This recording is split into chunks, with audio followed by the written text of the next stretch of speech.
I'm not so sure when Neighbors started in 1972 that it had a vision so much as it had a mission. The mission to provide neighborly assistance. And the thought was that anyone's neighbor at any one particular time in their life might need help. Its mission was to find a way to serve those families that were being disaffected by the closing of the packing houses in South St. Paul. There were 9,000 people being put out of jobs as the packing plant shut down, and the faith community in this area was being overrun by people knocking on the door asking for help. And so the mission of Neighbors, as it was founded in 1972, early 1972, was to serve as an outreach ministry for the faith community to better serve these people who needed help with food, clothing, shelter, the kinds of basic needs that everybody has and that were becoming hard to find for a lot of these families. It's always been volunteers from the beginning. And watching those volunteers in action, watching them through the years, watching them not only give of themselves to the community, but also grow within themselves and gain a sense of purpose and satisfaction and fulfillment.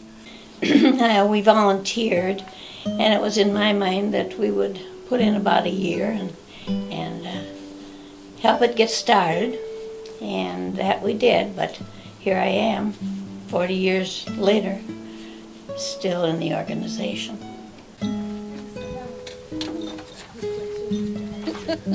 This is my buddy. Huge. I mean, it's for a big guy. D. Beautiful sweater.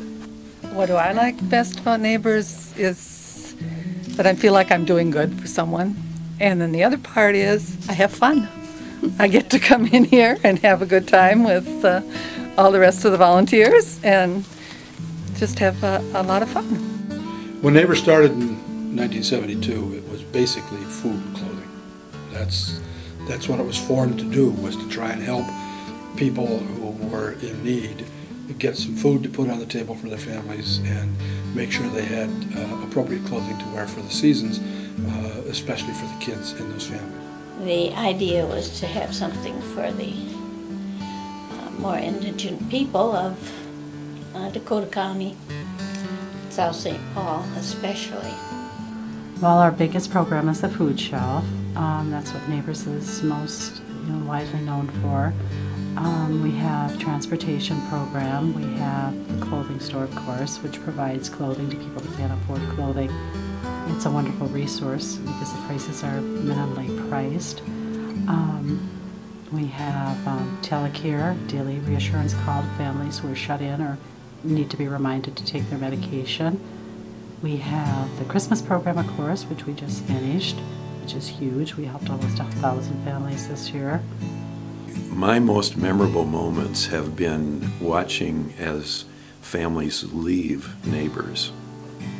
They'll come in, lots of them for the first time, being obviously very uptight, worried, fearful, obviously desperately in need. And over and over and over again, being able to see them leave with smiles on their face and know that they have a new sense of hope because of the work that Neighbors has done.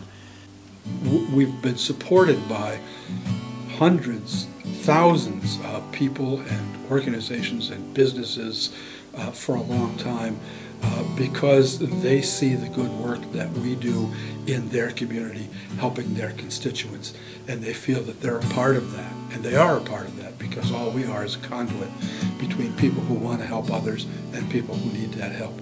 It's such a community. It's such a caring for one another, and during difficult times, the volunteers can cheer you up, or you cheer the volunteers up, and it's just, you meet so many nice people. We're a place for this community to step up and say to their neighbors, you need a hand, here's a hand. We're just a way for that to happen.